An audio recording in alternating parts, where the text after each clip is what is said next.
Of you will probably be catching up a bit later on the recording or joining us a bit late. That's fine. So I've got Coralie with me here, just down here. I think you can probably see my hand if I wave on her camera. So Coralie's joining me here as well. She's going to be following the chat as you guys go. So do feel free to drop messages in the chat. We will probably steam through as much as possible until near the end. And then at the end, we will do a Q&A. So Corals will try and keep tabs of the questions that have come in during the masterclass, and then we will get to answering them at the end, unless they kind of come up naturally through the course of the masterclass. So welcome along, guys.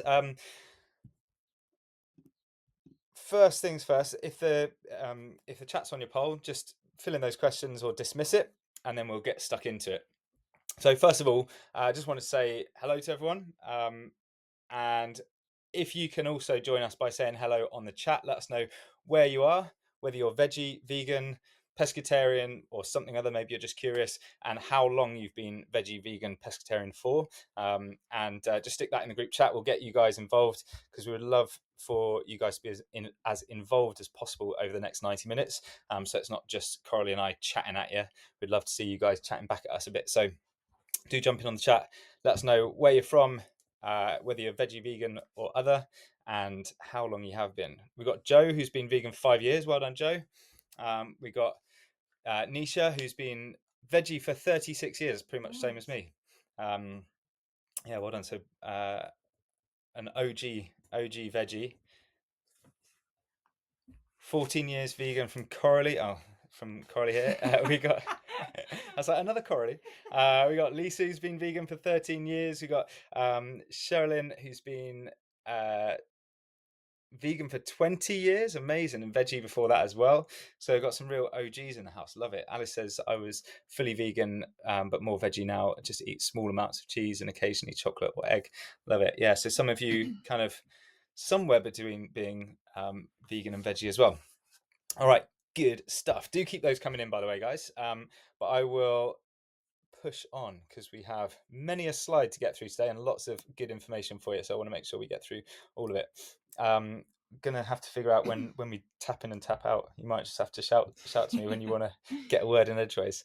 All right, so first of all, tonight we will be going through the myths that you may have heard around veganism, vegetarianism, or anything on that spectrum, whether that's around not being able to get enough protein, or whether it's to do with meat eating being healthier, whatever it is. We're going to dispel those myths using the science. So we're going to give you the science to actually understand why those myths don't stand up. And then we're also going to give you real life ways to apply that knowledge, apply that science, so that you can actually reach the goals you want to achieve using a plant-based or vegetarian diet.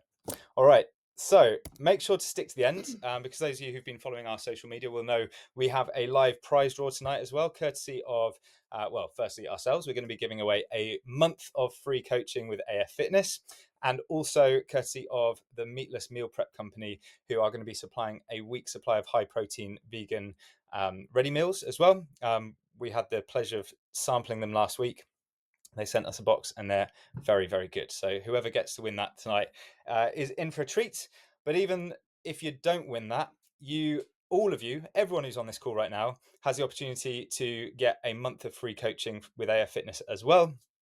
If you DM the word offer to us at some point between right now and midnight, you can go ahead and do it right now if you want to. If you've got your phone in your hand, head over to my Instagram page, which is alifits.fitness. You should have found it already, or you can scan that QR code and it'll take you straight to your DMs. And if you DM the word offer, then you can get a month of free coaching with AF Fitness if you sign up with us after the masterclass. So everyone has that opportunity to go away with something today. All right, so first of all, who are we? I know many of you have probably only found us on Instagram in the past sort of week or two, so you're probably like, who are these guys talking to us for the next 90 minutes? It's Ali and Coralie here. I'm Ali first. I'll do my little intro. So I've been vegetarian for 35 years. I've been vegan for 10. I grew up absolutely hating sport and all sorts of fitness. And it was only my early 20s that I actually decided to start doing something about my fitness, something about my physique, because basically I felt embarrassed about the way I looked. So I joined a gym, started training, got a personal trainer, and the way it absolutely transformed my life, I can't really put it into words. I quit the job that I'd trained for many years. I quit the film industry where I'd had a very lovely job. Quit the film industry, retrained as a coach, and have since then, since 2016, dedicated my life to coaching other people to find confidence in fitness, predominantly around losing fat and building muscle, and as well with a focus on plant-based and vegetarian um, uh, clients. Over to Coralie. All Do right. you want to jump on this one? No, I'll stay down here. All right. Hey team, I'm Carly, and I'm kind of different to Ali in that I switched to being plant based about 14 years ago. So I didn't have the advantage of starting as veggie from a very young age. But I've spent my whole life competing in sport, which is very different to Ali. I'm a former GB triathlete and also a world champion gold medalist in cycling. And I've spent my whole life basically just trying to help people feel that they can fall in love with being healthy and fit. Um, and being plant based has just completely changed my life to the point where I often don't think about it anymore. It's just so natural to me. But I think being able to help people in this way is just everything to me. So I'm really looking forward to the rest of this masterclass and working with more of you in the future. So yeah, let's get it. Cool. All right. So it's not just about us. So we want to take a moment also to spotlight some of our incredible clients that we've worked with over the years. So one of our clients, Rachel, she's still working with us to this day. She dropped 20 kilos and she actually achieved her weight loss goal, which was her primary goal within the first 8 months working with AF Fitness. And then since then, wanted to continue her fitness journey and now focuses more on performance. So she's currently training for a high rocks. She's gone from not being able to run to now running a 10K in under an hour. And she's now able to do pull-ups without any assistance. So now she's sort of transitioned more towards performance-based goals. Very proud of Rachel and her progress. We've got Jack, who's vegetarian. He has a huge social life, so he goes out pretty much every weekend and puts away probably one too many units of alcohol, but he made it quite clear to us that his social life was a big important part of his life, and wanted to try and improve his health and fitness and physique without completely sacrificing his social life. And so we've been able to kind of balance those things together to make sure that he's still been able to see the amazing progress he's seen. And although he's lost 13 kilos, we're confident that actually the amount of body fat he's lost is far in excess of that. It's just he's gained so much muscle along the way. I wouldn't be surprised if he's lost more like 20 kilos, but gained somewhere around 7 kilos. So what we're seeing there at 13 is the delta between what he's lost in fat and what he's gained in muscle. We've got Patsy as well. Patsy started off on a weight loss journey, but absolutely fell in love with the whole process of fitness, and she fell in love with doing high rocks. She now not only does high rocks, but also judges them, and so she now trains mostly for fun, because she's just fallen in love with the actual process of feeling better and enjoying moving her body. So really proud of Patsy as well. You can see how they're doing a pretty awesome set of hang squat cleans. Really nice. Cool. So that's a little bit about Coralie and I. That's a little bit about our clients. So let's get into the juicy stuff. So do you want to take this bit? No, you go for it. Okay. All right. So jump in on the chat. Give us a 1 if you have heard one or more of those myths before, or I mean, you can put in 5 if you've heard all 5 of them. If I'm sure of those of you who've been, some of you say you've been vegetarian for like 35 years. I'm sure you've dealt with this a few too many times in your life. As I say, I've been vegetarian since I was 2 years old, so I've heard these almost daily since I was a kid. Yeah, so eating meat is healthier. You can't get enough protein without meat. Plant protein is incomplete or inferior. You need dairy for strong bones. Soy gives you man boobs. We've heard all of them, right? Yeah. Alice says, heard so many, especially the ones about needing meat. My father-in-law and my mum tells me weekly. Yeah. And yet you haven't dropped dead yet. So you must be doing something right. So we're going to focus first on that one about eating meat is healthier. So anecdotally, I'm going to hand over to Coralie because she's much better at remembering who everyone is. Well, I'll try. Alrighty, so here we have some amazing athletes. and celebrities actually that have been vegan, veggie, or still to this day are. What's that coming there? Yeah, perfect. So you can see on the left here, we've got Nimal Delgado, who has been vegan, I'm pretty sure, his whole life, at least veggie his whole life, and is absolutely crushing it. We've got one of our great friends, Sophia Ellis, which is up in the top right corner. She is British and European champ for weightlifting in her body weight. It's just incredible. So you can see all these amazing celebrities, all these amazing athletes absolutely crushing it. And I think it's testament to them and to all of us in knowing that only 1 in 10 of the UK adults are actually vegan and veggie. So well done to all of us for smashing it and doing it. And if these guys can do it, we can do it too. Yeah, thanks, Corals. And I think it's important to recognize as well that this is somewhat, what's the word I'm looking for, anecdotal. Obviously there's lots of really healthy, really strong vegans and veggies in the world, but there's also plenty of unhealthy ones, and you can say the same for omnivores. There's plenty of healthy and unhealthy omnivores as well. So it's great to know that you can be healthy and strong on a vegan or veggie diet, but what we want is the data, right? So looking at data, and I've actually had to remove a couple of slides because we had too much data, and I thought this is just going to be a bit data heavy for you guys. So just looking firstly at body weight. So most of us have probably heard of the BMI scale. It's not perfect. There's some nuances to the BMI scale, but it's a pretty good starting point. And looking at the BMI scale, it is 66% of the UK. So 2 out of every 3 UK adults is overweight or obese. And so that means they are over 25 on the BMI scale. If you look at vegans and veggies, they average a pretty small gap. They occupy a pretty small section in the healthy range between 22 and 23.6. That's the average BMI for vegans. When you look at vegetarians, it's only marginally higher. Again, mostly within the healthy range of 23.5 to 25.7. So just stretching over into the overweight bracket. But then when you look at omnivores, the average spans a much wider range, and it's between 24.4 to 28.8. And so as you can see, the body weight data or BMI data alone speaks volumes about how being vegan and vegetarian can really improve your health, especially when most of the leading causes of health issues and death in the UK are to do with being overweight. Also, looking at a few other health markers, LDL cholesterol is 10 to 15% lower in vegans. ApoB, which is another way of measuring cholesterol, essentially, is 14% lower, and that's the more modern recognized way of measuring cholesterol. Also recognized 14% lower in vegans. C-reactive protein is basically an inflammatory marker. So if your C-reactive protein is elevated, it's a sign that you have inflammation within the body, and that's consistently 13 to 15% lower in vegans. Antioxidants, which are things that protect you against cancer, protect you against aging, they are 20 to 40% higher in vegans. So you've got more of these healthy antioxidants around your body, helping to clear up the bad stuff.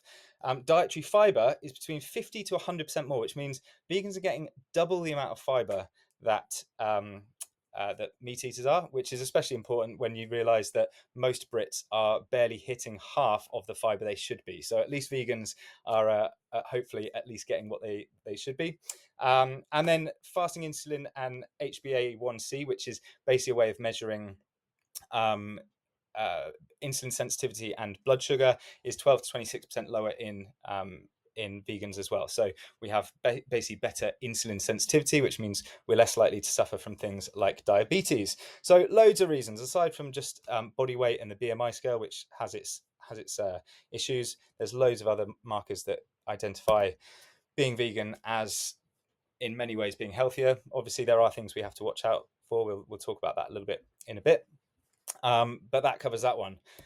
However, doesn't matter what data you throw at people about the health improvements of being vegan, the one thing everyone wants to talk about is, of course, protein. Everyone just wants to say, yeah, but where are you going to get your protein? There's no protein in plants. The protein is lower quality. You need meat for the protein, all that rubbish.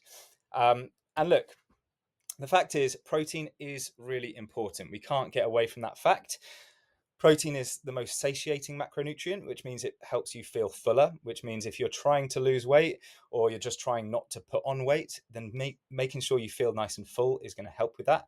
And often people who are overweight, it's because they're not getting enough protein and therefore they're snacking more because they still feel hungry. Protein also repairs tissues within the body. So we're not just talking about muscles, we're talking about heart tissue, lung tissue, blood vessels, all the things that make up your body. You need protein for that. Protein has a higher TED, which means thermic effective digestion. That's a fancy way of saying that when we digest protein, it burns more calories.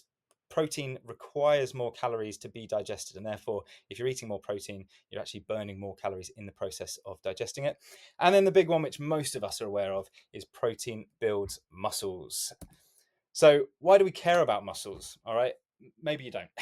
Maybe you don't. And maybe by the end of this, hopefully you will. It is important to maximize the amount of muscle that you have in your body, because muscle doesn't just look great. And I know muscle looking great is subjective, but I think most people can agree with a bit of muscle on your body, you look a bit better.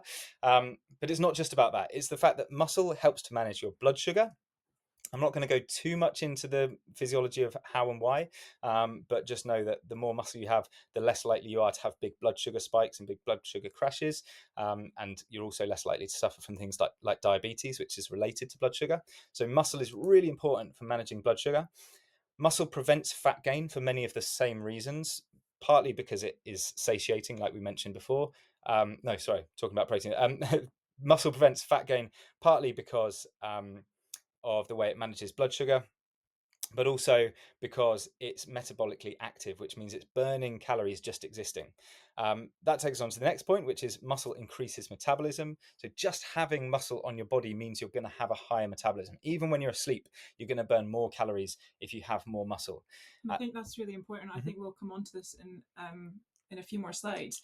But that's something that we would get all the time when we were coaching, is people saying, "Oh, I don't want to lift weights because I don't want to put on muscle. I'm just trying to lose body fat." And Mm. actually, building the muscle is probably going to help you way more than you could ever imagine. So building the muscle, lifting the weights is so important. Yeah, that's a really good point, Corals. Yeah, because 100%. Often people wanting to lose weight are reluctant to put on muscle because they think they just want to lose body fat, but actually gaining some muscle is going to help them with that fat loss, and it's going to help you keep it off long term as well. um, and then also muscle increases bone density. So you've probably heard of osteoporosis, which is a brittle bone disease, often affects people more in old age, and it unfortunately affects women more. And that is um, caused by a loss of bone mineral density. And the more muscle you have on your bones, the stronger your bones stay, because your bones have to support that muscle. So having more muscle helps you to have more bone as well. You can never have too much bone Or muscle. or muscle.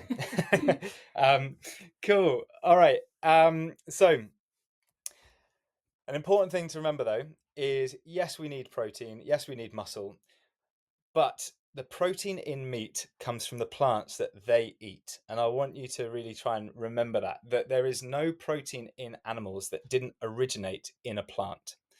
All of the animals that we eat or that people eat, with maybe the exception of fish, are herbivorous. So cows herbivorous, sheep herbivorous, pigs herbivorous, or certainly the feed that they live off is plant-based. And so therefore all the protein that pig or that cow or that sheep is made out of came from the plants that they ate.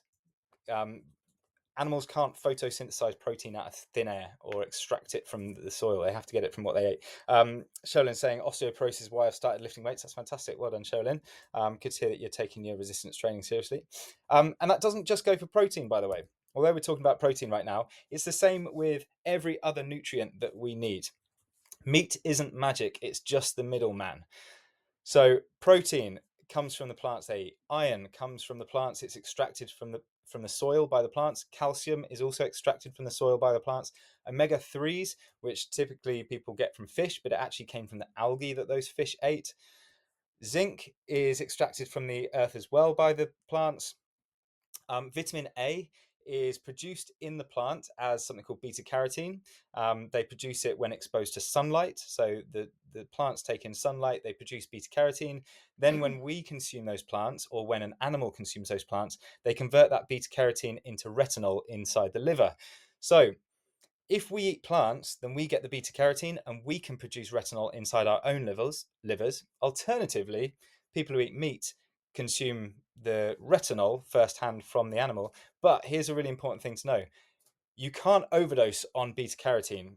Your body will produce just the amount of retinol that it needs from the beta carotene. But if you eat meat, you can get too much retinol, if that makes sense. So, vitamin A comes in the form of beta carotene or retinol, but you will produce all the retinol that you need, and you don't want to be getting more of it from animals. Same with cholesterol, by the way. We won't really talk much about cholesterol in this presentation, but it's important to know that your body will produce all of the cholesterol it needs, and you do need some cholesterol. It's important for hormone function and things. But your body will produce all of the cholesterol it needs. You don't need to be consuming it from animal products. Vitamin D is also produced from the sun. You can produce it with your own skin. If you eat animals, then you will obviously get the vitamin D that they've produced with their skin, but you don't need to. You can get it firsthand from the sunshine yourself. If you are based in the UK or somewhere far from the equator where you don't get a lot of sun, or maybe you're stuck indoors a lot, or maybe you're a night shift worker, you probably want to supplement vitamin D, because if you don't get enough sunlight on your skin, then you may not get enough vitamin D. Vitamin B12 is made by bacteria in the soil or in dirty water. So vitamin B12 is the one nutrient that, as vegans and for a lot of vegetarians, you probably don't get enough of, if any. As a vegan, there's a good chance you don't get any B12 from your diet except from fortified foods. And that is because once upon a time, when we ate food straight out of the ground with dirty hands covered in mud and bacteria, or we drank water straight from the stream, we would have got that bacteria. We would have got the B12 from the bacteria in the foods, that in the dirty food or the dirty water we were consuming. Now we live in a very highly sanitized world. Vitamin B12 is not coming to us direct from source. So either we have to get it from animal sources where they have had that B12 in their diet, or we just have to supplement it. And the nice thing about B12 is your body buffers it really well. So as long as you take a big dose of B12 once every week or once every month, then your body will buffer it quite nicely. All right, so B12 is a nutrient that we need, but again, it doesn't actually come from the animals. It comes from the bacteria those animals have eaten. And then creatine is another one, big buzzword at the moment. Everyone's really intrigued about creatine. Creatine is a incredible compound. It's very, very good for you. Most people get it from their diet if they eat meat. But again, it is produced by our liver, pancreas, and kidneys. So you can produce it in your own body as long as you're getting enough of the amino acids, because creatine is actually made from amino acids, which are found in plants. But again, you can take a creatine supplement, which I would advise everyone to do because it's dirt cheap and it will improve your cognition, it will improve your lifting, and improve lots of things. And it's dirt cheap and very, very good for you. Nisha says, what dosage should we be supplementing for B12? To be honest, it depends if you do your supplements daily, weekly, monthly. You can even get a B12 injection. I will circle back to that question in the Q&A if you don't mind, Nisha. But that's a great question. All right, Corals is going to take you through how much protein you actually need. Alrighty, so this is the big question, and people are always asking, how much protein do I actually need? And the reality is it's going to be different for everyone. It's not a one size fits all, and the reason being is that we all have different goals. Therefore, the amount of protein that we're going to be needing to take or wanting to take is therefore going to differ. So the amount of protein that Ali takes is going to be very, very different to the amount that I take. So the rule of thumb that you're looking at, depending where you're wanting to go with your goals, whether you're just wanting to kind of have the bare minimum and just kind of stay where you are, or whether you're wanting to do kind of body recomposition, looking for gaining strength, losing body fat, they will all differ. But the idea is that if you are the minimum that you want to take is around about 1 grams of protein per kilogram of body weight. If you're wanting to just maintain, that's the absolute floor, by the that's way, guys. that's like the bare minimum. So I wouldn't recommend that, but that is the bare minimum. To kind of stay where you are and maintain, you're looking about 1.8 grams of protein per kilogram of body weight. And if you're looking for a recomp, so trying to build strength, build muscle, lose body fat, you're looking 2 to 2.2 grams of protein per kilogram of body weight. Anything over 2.4 is going to be more excessive, and you're actually going to then lose out on a lot of micronutrients that you would need to actually be healthy. Like, you're going to be missing out on carbs and healthy fats. So we wouldn't advise going over that. But again, it depends on what your goals are. Now we've got an example here. So for someone who weighs 75 kilograms, if you are wanting to do a bit of body recomposition, you're looking to 150 to 165 grams every day of protein. All right. But again, it depends on what your goals are. And if your weight then changes, then the goal of how much protein that you're going to be wanting to consume is also then going to change. But what we've done, because I know that it can be very overwhelming, you're like, oh, I don't know how to figure this out myself, is we have created a calculator, which you can go to alifits.com/calculator, or you can scan this QR code. It's completely free. All you do is you go on and you put in all of your information, and it will give you exactly the macros that you need for whatever your goals are, depending on what your weight is as well. So everything should be on there. And if you've got any questions about that, then just let us know. But go and use it because it's a fantastic tool. I think it's one of the best out there. So just go out, fill it in, and see what it gets you. And what you will probably find is that you're not getting as much protein in as you should. But go and have a look. You'll be surprised, I'm sure. Do you want to do the next one? Up to you. I'll do it. All right. So where do you get your protein from? Now, you can see on all of these, pictures here, there's loads of places that you can get protein, but can anyone spot the issue with these photos? In the group chat, see if you can spot the issue with it. Fastest finger first, fastest to the buzzer. You'll find these images if you just search on like Google Images, you search plant-based protein sources. You'll always see these things come up, and 9 times out of 10, there's a big issue with them. I wouldn't necessarily expect anyone to get it, but I wonder if anyone pre-prep. That's not bad. That's not a So Alice, you're sort of on the right lines. Yeah. Do you want to take the next slide, or should I jump in? Yeah, you can jump in. Yeah. Okay. All right. Yeah. Well done. So yeah, you are along the right lines. Amy, you're even closer there. You say high calories or mainly carb sources. Yeah. So you're sort of along the right lines, actually. All of them say protein per 100 grams. All right. So they're telling you how much protein is in 100 grams of that product. You'll see up the top left, that one says you get 57 grams of protein for 100 grams of spirulina. I challenge anyone to eat 100 grams of spirulina. It's dust. It's green dust. I mean, nothing against spirulina. It's very healthy. Like it. It's very good for you, but you're doing well if you manage to eat 100 grams of it. You'll be pissing green for the next 3 weeks. So yeah, if you look at protein by 100 grams, actually some vegan protein sources come out very, very high. This is another tool that I've built in the last couple of weeks, a sort of protein comparison tool, which I'll give you in a minute. But you see hemp seeds come up as one of the highest protein sources when done by 100 gram by the grams. So there's 31.6 grams of protein per 100 grams in hemp seeds, even higher than chicken breast.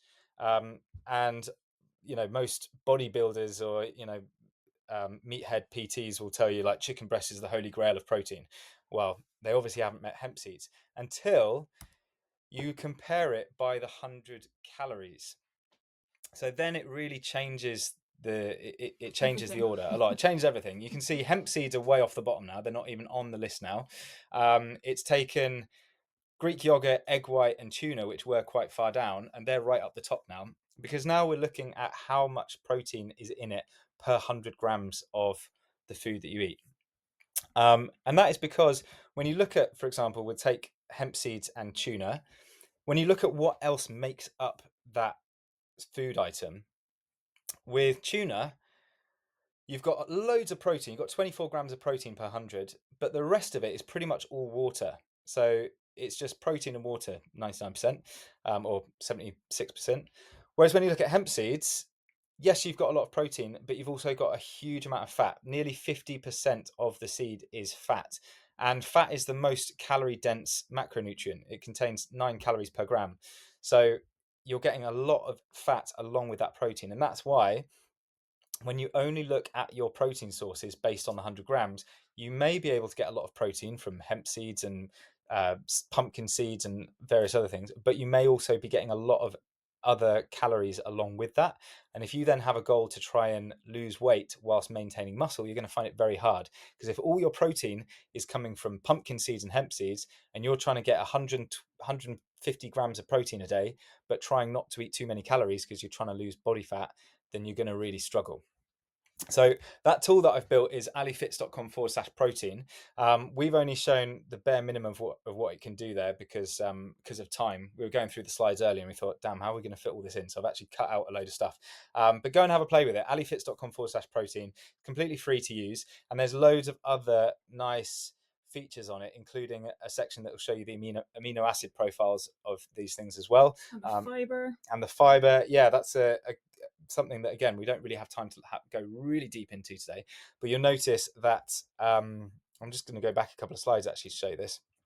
You'll see that all of the vegan protein sources, like the hemp seeds, the pumpkin seeds, the dried mushrooms, they've got that little green bar in the middle, the little lime green bar. That represents the amount of fiber in those foods.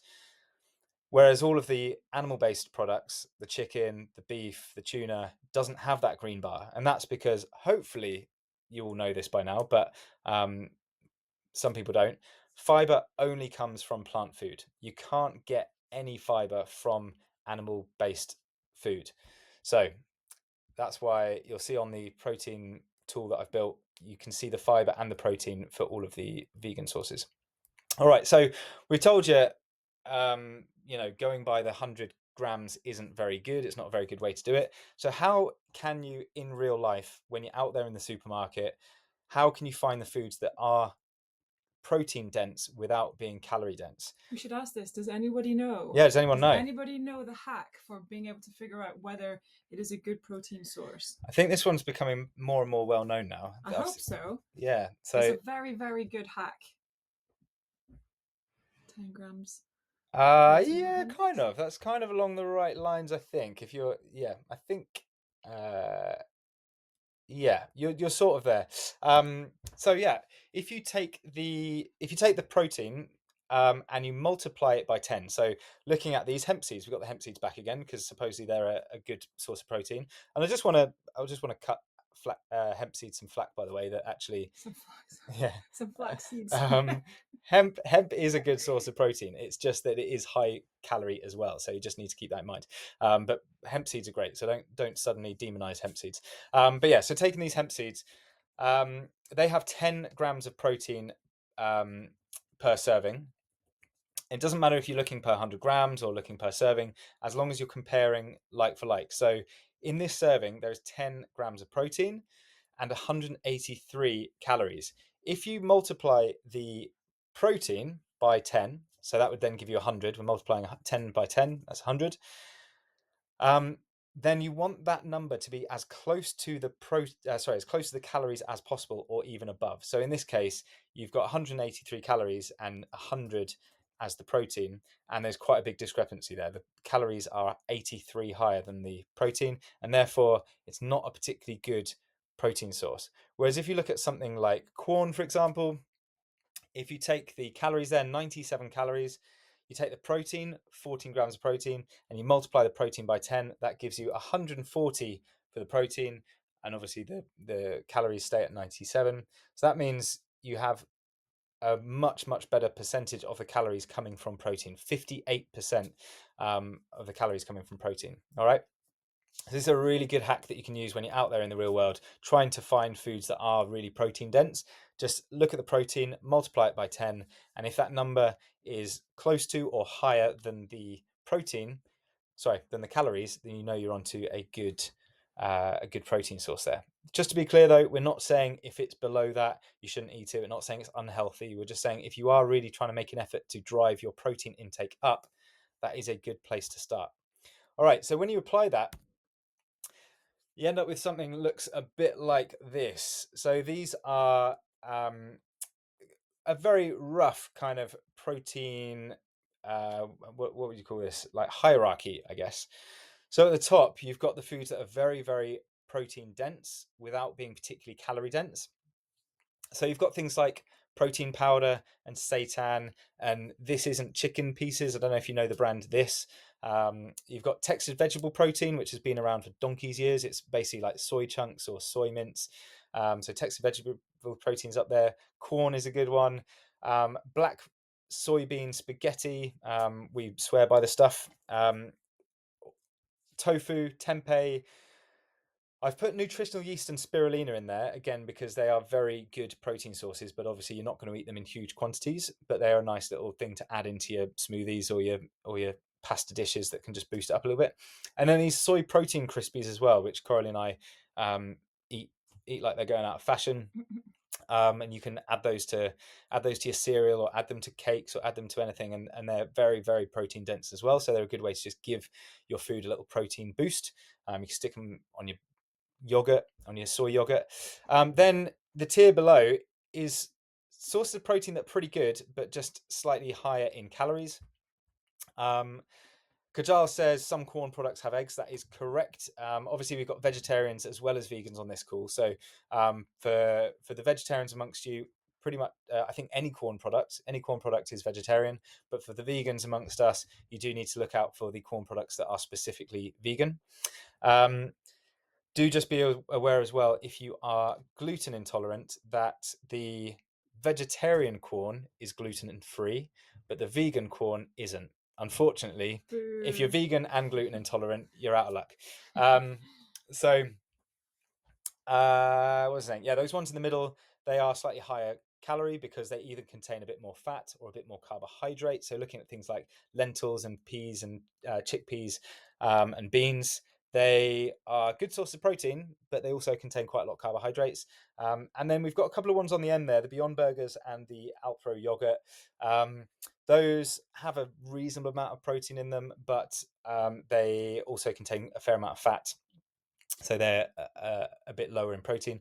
And then right at the bottom, we have the foods that are much higher in protein, much higher in calories for things like the peanut butter and the Trek bar and the protein chips. They're actually pretty calorie dense, even though they've got protein slapped all over them. And then we've got on the end there broccoli and spinach. Now, broccoli and spinach, they're not high in fat, they're not high in calories, but in order to get any meaningful amount of protein, you need to eat a lot of it. All right. So broccoli and spinach are actually pretty protein dense, but you would need to eat a huge amount of them to actually get any meaningful amount of protein. All right. So all of these things can form a really good part of your diet. I'm not saying don't bother eating broccoli again, or don't bother eating spinach. On the contrary, really good sources of protein, but they are not going to be the main source of protein in your diet. They're just, you would have to eat broccoli from the minute you woke up till the minute you went to bed. Sholin says, my daughter loves planted chicken, lemon herbs. The brand Planted. I haven't got them on my tool, but yeah, they are good. Now, one thing you might notice about that top row, does anyone have anything they want to say about that top row in particular? And maybe one or two other things on there. Anything that concerns you? Sherilyn's there. Do you want to jump in on this? Yeah, let's do it. Cool. Alrighty. So I'll jump in on that slide, by the way. Okay, cool. Process, yes. So we've had a lot of discussions about processed foods, and I think you're standing up on this screen. Yeah, sorry. So looking at processed foods, I think what's really important is to know that not all processed foods are equal. So obviously you can see on here how high of protein per 100 calories. So grams. Jump to that one if you want, actually. I'll come back. Yeah? Yeah. Okay, cool. Let's jump back to this one here. Okay, so ultra processed foods get such a bad rep because everyone thinks, right, they're bad, we can never eat them. However, have a look at these pictures. What can you see, or can you see anything that surprises you? Put a 1 in the chat to see if is there anything that surprises you, or maybe this is something that you guys already know. But there is baby formula there. Okay, that is also classed as an ultra processed food. Same with multivitamin gummies. Same with the vegan protein and the Huel, and even peanut butter powder as well. So all of these are technically classed as ultra processed foods. Now, there are switches that we can do And that's what we've got here on the screen. So as you can see on the left hand side, you've got the iron brew, which is full of sugar. Um, Now they are ultra processed to taste good. Whereas on the right, you've got the baby formula, and they're ultra processed to add extra multivitamins and all of these good things for us. So I think we have to be a lot more open-minded as to when we hear ultra processed or when we see ultra processed, it's not just a one size fits all. We shouldn't just necessarily go, right, we should never have these again. Okay, because a lot of them are for taste, and at the end of the day, we're not all going to give up our sweets and our cakes and everything like that because they are all ultra processed. So when it comes to changing to having something like protein powder, you're actually getting a lot of benefits from having protein powder, probably more than you would have Nesquik hot chocolate. But hands up, who's going to still have hot chocolate? Like, you are not going to completely disregard that for the rest of our lives. So it's then having thinking big picture with these things. We go back to this slide here. These are meat substitutes, which are technically classed as ultra processed foods. However, they are or can be extremely beneficial for us, especially when we are vegan. And I'm not sure if Ali mentioned the fact that, you know, we are already cutting out a huge amount when it comes to having access to protein already by not having animal products in our diet, which is a good thing.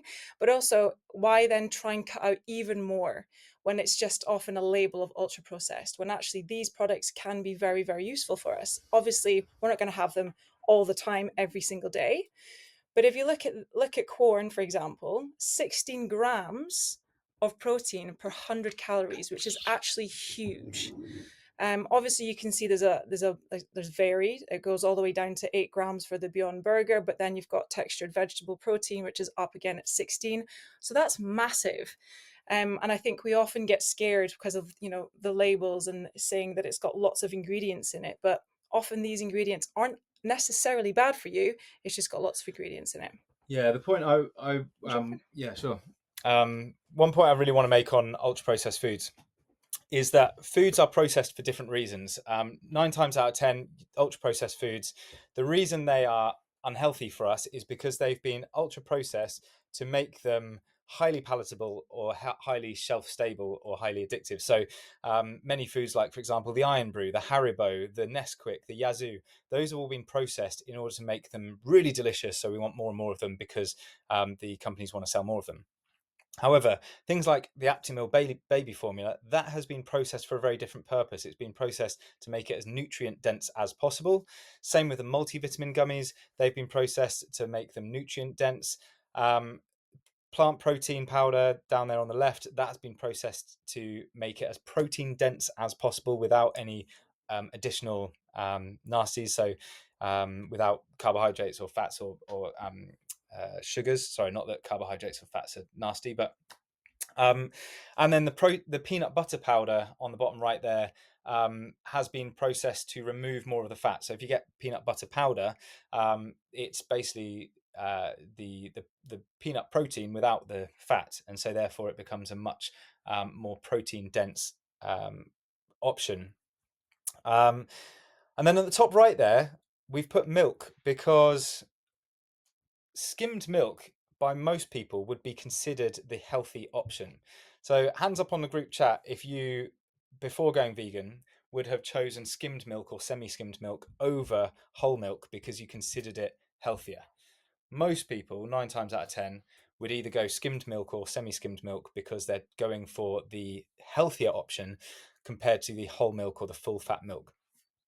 But skimmed milk is a more processed option than whole milk. Whole milk is as it came, from the cow after pasteurizing, whereas skimmed milk is a more processed version because what they've done is span it in a centrifuge so that all of the fat rises to the top, and then they skim off the fat to make it a lower fat option. So actually, in many cases, we already consider processed options as the healthier option.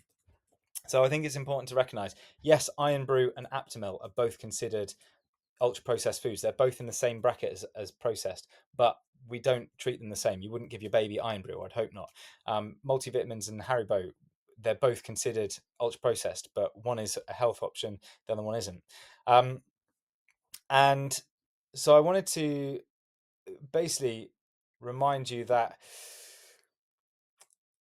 people who eat meat are eating their protein processed through a cow.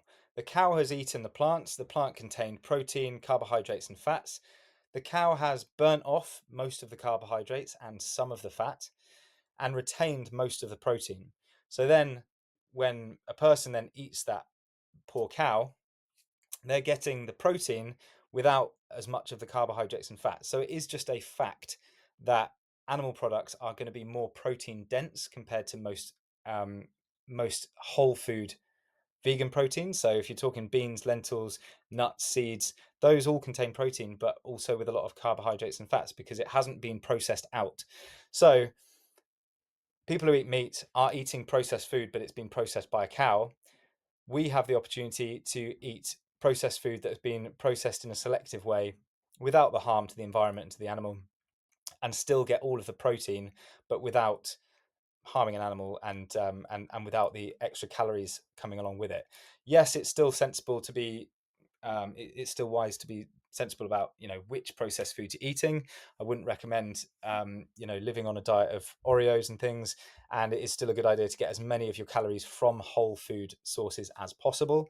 But what we want to kind of get across here is don't be afraid of ultra processed meat substitutes.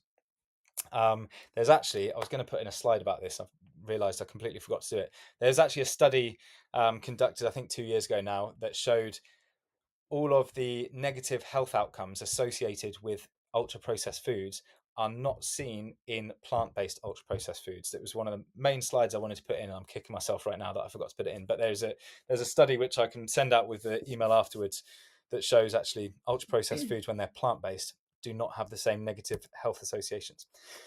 All right, moving on a little bit. Do you want to go jump onto these ones? And just to add on from what Ali is saying there, I think what's really important is from all of this is that we learn how to properly read the back of labels and not just see wrappers and just assume things and go, that says that it's high protein or that says that it's high carb. Being able to read the back, just like what we've taught you, and don't be afraid to keep learning, to keep asking questions, so that you actually understand what you're going to be eating, because it's so important. We eat every day. So what the food that we eat is a massive part on how healthy we are. So don't be afraid to research it more. So just now we're going to go into some high protein swaps, and this is a lot of these are ones that we have that we do very regularly, and that have completely changed the way that we can get protein into our diets. I think not many of you probably know that I'm also gluten intolerant, so I find it often very hard to be able to eat a lot of things. But recently, when I've been doing a lot of tracking, and I did a cut recently, I've realized that I can actually get a lot of protein into my diet. I thought it was going to be very difficult, but I can actually get a lot of protein in. So it's just knowing these little hacks and not being afraid to try these things can completely change your diet and your health. So let's get into it. So for regular white pasta, as you can see here, we're going to do everything grams of protein per 100 calories, just to continue with what we were saying before, rather than just per 100 grams. So for the white pasta, you got 3.5 grams of protein. And then a really, really good hack is switching that to red lentil pasta, which you can see on the right is 7.5 grams, or even better is black soybean, which is 12.5, which is incredibly high. So quite often Ali and I will make a black soybean spaghetti, but we'll put some pesto through it. We'll maybe put some Linda McCartney sausages, or even better still, tofu, and then maybe even some edamame beans on top of that as well. So it's protein on protein on protein. So when you then have a look in Chronometer or MyFitnessPal, whatever you're using to track, you'll notice that this meal is incredibly high in protein, and it's really delicious, and it's such an easy way to change from pasta. Next one, we are going to be going for chocolate. We all love chocolate, and something that Ali and I have recently discovered, because I'm obsessed with chocolate, and I wanted to keep having my chocolate fix. So what we ended up finding was these soya protein crispies, as you can see down here on at the bottom right. they are pretty much just all protein. So when you combine them with chocolate and some raisins or whatever, you come up with these kind of sort of protein. Rocky Road. Yeah, kind of like chocolate Krispies that you had maybe when you were a kid, or maybe you still have them out to this day. But that's 10 grams. So it's a huge jump from just having chocolate. You still get that chocolate fix, but you're just upping the protein significantly. And then again, if you still want a little bit of chocolate fix, even better still, you can go for a chocolate protein shake, which is up to 22.8, which is crazy. Still nice and chocolatey. This one here, so we've got an Alpro yogurt, which I think many people probably think that they're really high in protein. But when you look at it, it's only 3.7 grams. Now, what you can do is you can combine silken tofu with some chocolate or whatever flavored protein you like, and you can make a chocolate mousse, which is 16 grams, which is just insane. So see how much of a difference it is from 3.7 to 16. So big changes. Now, we mentioned before about peanut butter powder. Look just how big the difference is here, 4.3 grams all the way up to 13 grams. And it's because they've gone through that process of taking the fat out, so we don't have as many calories in there. Now, what you can do with this, you can add it onto your porridge, you can mix it in with water or a bit of milk just to kind of make it a paste, and then you can put it on top of your toast or whatever you fancy. But it's a really good way of still getting that peanut butter fix without having all those calories in. Next one here, we have peas, so 6.4 grams, and you switch it to edamame beans, which are super high in protein, so 9.8. You can add that into any of your dishes. You can have it as a snack. You can even put them in the oven. You can kind of roast them as well. They're really, really scrumptious. Okay, cool. Yeah, nice. So obviously we just covered a few hacks there, a few swaps, but don't forget that sort of tiered list that I did back there. Anything on there on that top row is going to be a really protein dense source. So be creative, especially with things like tofu that don't really have a lot of flavor. Like Coralie said, they're making protein chocolate mousse by mixing silken tofu with chocolate powder, chocolate protein powder. Be creative. Silken tofu is quite good for making desserts. It doesn't really have a lot of flavor, but it does have a lot of protein. Okay, so another myth you might have heard. Give us a yes on the group chat if you have come across this one before. Plant protein is incomplete or inferior. Yeah, and like Coralie says as well, if you have any of your own hacks that you've come up with over the years, let us know on the chat. So, anyone heard this one? Plant protein is incomplete or inferior. The reason why that comes up is because protein is made up of amino acids. Those are the building blocks. So when you break protein down, it gets broken down into smaller parts called amino acids. 9 of those amino acids are called essential amino acids, which means that we can only get them from our diet. There's other amino acids which our body can create inside our body. But the 9 essential amino acids have to come from your diet. Doesn't matter if you know the names of them or not, they're on the screen there, but those essential 9 amino acids, you find them in different quantities in different foods. So different protein sources might have a little bit more lysine or a little bit more methionine. So some protein sources will have more of one, some protein sources will have more of others. With plant-based protein, with animal-based protein, so meat, dairy, eggs, fish, they're pretty much all there in big enough quantities to be considered a complete protein. All right, so you would find all 9 essential amino acids in those animal products in pretty good quantities. When it comes to plant-based proteins, more often than not, one or more of those essential amino acids, might be in quite a low quantity, meaning it wouldn't be considered a complete protein because it doesn't have all 9 of them. However, there are some exceptions like soy, quinoa, buckwheat, and hemp. They are all complete proteins. Soy is a particularly good one because, as we've seen as well, soy products tend to be very protein dense as well. So they tend to be low calorie, high protein. But the good news is you don't have to only eat complete protein sources. You can combine protein sources. So for example, beans, they're high in lysine but low in methionine. Grains are the opposite. They're high in methionine and low in lysine. So if you combine those different protein sources either into a dish or just into your life, because they don't have to be consumed at the same time, then you will get all 9 essential amino acids in good enough quantities. So, rice and peas, which is a big Caribbean dish or African dish, that would be a complete protein when you combine those things. But as I say, you don't have to combine it in one dish. You can have some in the morning and some in the evening, and your body will buffer them throughout the day and combine them. Peanut butter on toast is a good one, because peanuts. Yes. Love my peanut butter on toast. Peanuts are high in lysine, low in methionine, and as we said before, grains are high in methionine, low in lysine. So combine that into peanut butter and toast, you've got complete protein. Chickpeas, high in lysine, low in methionine. But the seeds in the tahini, when you make what's that stuff called? Hummus. When you make hummus, again, that then becomes a complete protein. So what I'm trying to show you here is it doesn't matter if plant proteins aren't complete proteins. That's an old myth that has been very much busted, because as long as you are getting a good balance of different protein sources throughout your day, you will get all of the amino acids you need. All right, that pretty much concludes most if not all of what we wanted to talk about on protein. I could talk for another 3 days on protein, but we need to move on. So we're going to look at calories. Now, the reason why calories are important is because whilst protein is really important for building muscle, maintaining satiety, and all the things we mentioned before, if you consume too many calories, you will gain fat. If you don't consume enough calories, you will lose weight. And if you are trying to maintain the weight you're at, you need to be eating maintenance calories. So how do you figure that out? How do you find out how many calories you should be eating depending on your goals? If you want to gain weight, lose weight, stay at the same weight, there is a whole plethora of online calculators you can use, including the one that Coralie showed you earlier. I would encourage you to give that one a go, because it's pretty comprehensive.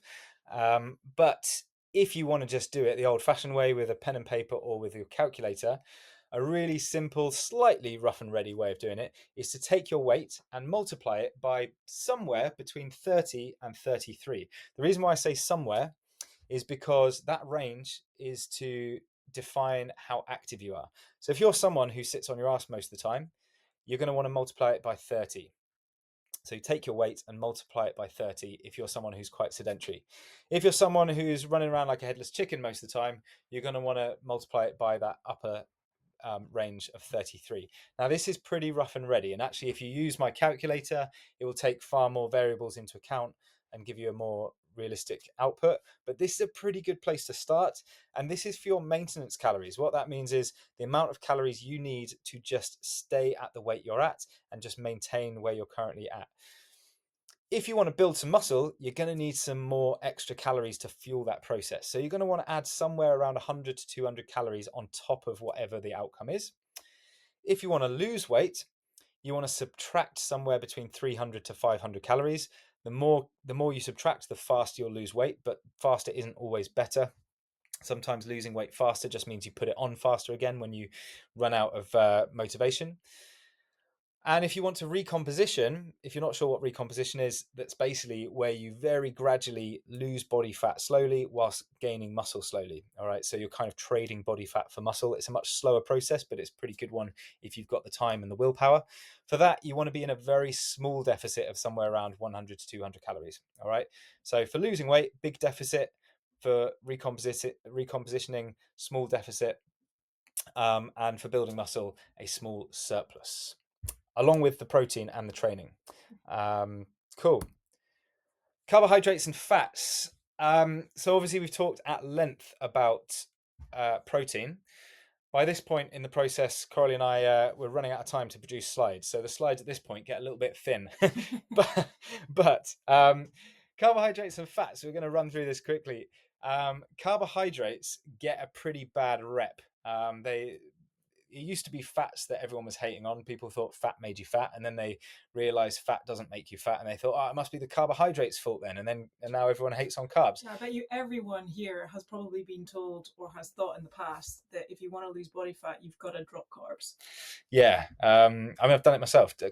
Cut no carbs before marbs. So Here's the thing. All macronutrients contain calories. They contain them in different amounts. So Alice says growing up in the 90s does that to you. So they contain calories in different amounts. So protein contains 4 calories per gram. Fat contains 9 calories per gram. Does anyone know how many calories per gram in carbohydrates? So fat is 9, protein's 4. What is carbohydrates? Let's see if anyone can get it. Bex, if you don't get this, I'm going to be heartbroken. She's there. She's there.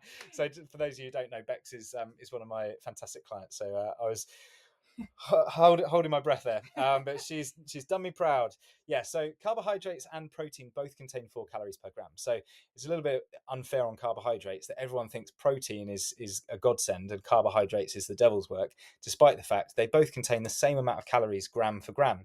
Fat is the one that is more calorie dense. So you're getting 9 calories for every gram of fat, which does mean if you're eating fats, which you should, you need to get enough fat for vitamin absorption and hormone production. You'll just see your calories will shoot up much quicker. So you just have to be a bit more mindful. But here's the thing. Carbohydrates and fats can both be used by your body for fuel, but neither of them can be used by your body to produce muscle tissue or anything like that. Protein can. So that's why protein, it kind of stands on its own, because it's the only one that can be used to produce muscle tissue. Carbohydrates are primarily your fuel source. Your brain runs on over 70% carbohydrates for energy. So therefore, you need to have enough carbohydrates for your brain to function. Your brain will work slightly on ketones, but most of the energy your brain works is from carbohydrates. Your muscles prefer to work on carbohydrates. Basically, everything you do at high intensity needs carbohydrates. So cutting them out is only going to undermine your performance. And if you are trying to build muscle or if you're trying to lose weight, you need a certain amount of carbohydrates to fuel your brain and fuel your training. That's the word I'm looking for. The other thing is, hands up in the chat if you knew that fiber is a carbohydrate. Again, my eyes are on you, Bex. So fiber is Alice knew, good stuff. So yeah, fiber is a carbohydrate, which is why, again, you need to make sure you're getting enough carbohydrates, because if you cut carbohydrates out, you're not going to be getting enough fiber. And as it stands, the average Brit is only getting around 17 grams of fiber per day. Does anyone know how much fiber per day we should be getting? You might be able to hazard a good guess based on what I mentioned earlier about vegans getting twice the amount of the average Brit. So we need to be getting fiber. Yeah, Kajal's got it. Yeah, so around 30 grams of fiber per day is a good target, and that's according to the NHS. But a more accurate way of calculating it is 14 grams per 1,000 grams of food. So sorry, per 1,000 calories. So for every 1,000 calories you eat, you should be aiming for around 14 grams of fiber. As I mentioned, fats, you need them for vitamin absorption and hormones, so you need to make sure you're getting enough of them. The timing and type of carbohydrates does matter. So unfortunately, I haven't got a slide for this, so I'm just going to talk over the top of it. But carbohydrates are basically all sugar in one form or another. And I think that's why they get a pretty bad rap, because all carbohydrates, when you break them down to their most basic constituent parts, are made of sugar. But you have complex carbohydrates, which is lots of sugar molecules all stuck together. And you have simple carbohydrates, which are essentially already sugar. These complex carbohydrates, which we call polysaccharides, take a long time for your body to break down into sugar, which means when we eat complex carbohydrates, which are typically the ones that contain a lot of fiber, they take a long time to get into the bloodstream, which means that sugar slowly rises. Our blood sugar slowly rises, providing us with long, steady energy rather than a big sugar rush and then a big sugar crash. Whereas if we eat simple carbohydrates, so things that are sweet, they cause our blood sugar to spike very quickly, and then it can cause it to crash very quickly. Now, this brings us back to the muscle stuff that we talked about earlier. I mentioned about the fact that muscle is important for regulating your blood sugar. Your muscles act a bit like a sponge that can soak up extra sugar out of your blood. So the more muscle you have on your body, the more your body is able to regulate that blood sugar. So if you do have a sweet treat, if you do have some sweets or cake or whatever, then your muscles can help to absorb that sugar so that you don't have that big sugar spike. And then additionally, if you are not able to absorb that sugar from your blood, then your body has only one other option, and that is to store it as fat.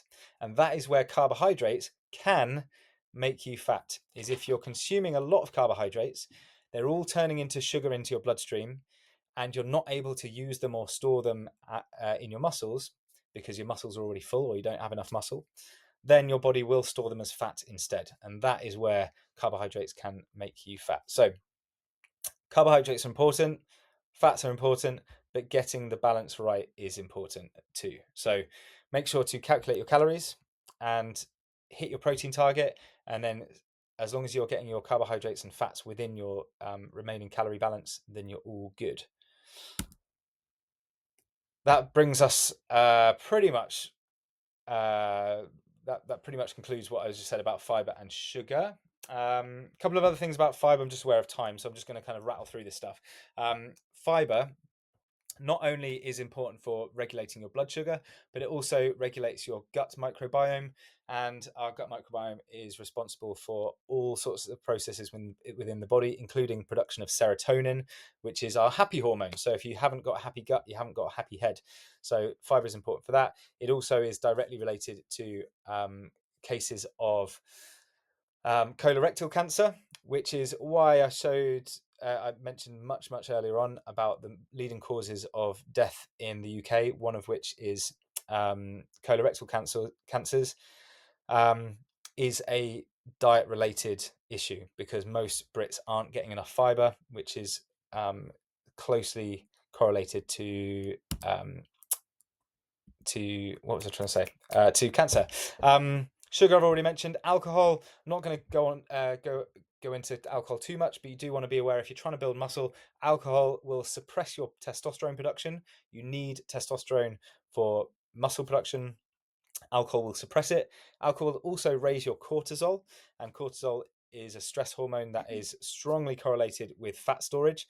Also, it will undermine your sleep and recovery quality, so you're less likely to maintain your metabolism, and you're more likely to eat crap the next day. So alcohol is going to undermine your progress for a variety of reasons. I'm not going to lecture you like your mum or dad. I do occasionally drink alcohol as well, so it's just about being aware of how the alcohol will affect your progress. If you are trying to build muscle, alcohol will undermine that. Cool. Next slide is yours, isn't it, Corals? Yeah, let's do it. Alrighty, so this next slide here is actually a little bit of advice. Now, everyone is going to be very, very different in where they are with their fitness journeys, what they're aiming to do, whether you're trying to lose body fat, whether you're trying to gain muscle.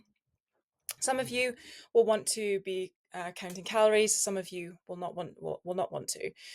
But when you're going out and you're eating out, it can feel very, very overwhelming because you want to stay on track and you're like, oh, I'm not really sure how I'm going to be able to do this because I want to have fun with my friends or my family. I want to eat the meal, but it's going to completely derail me.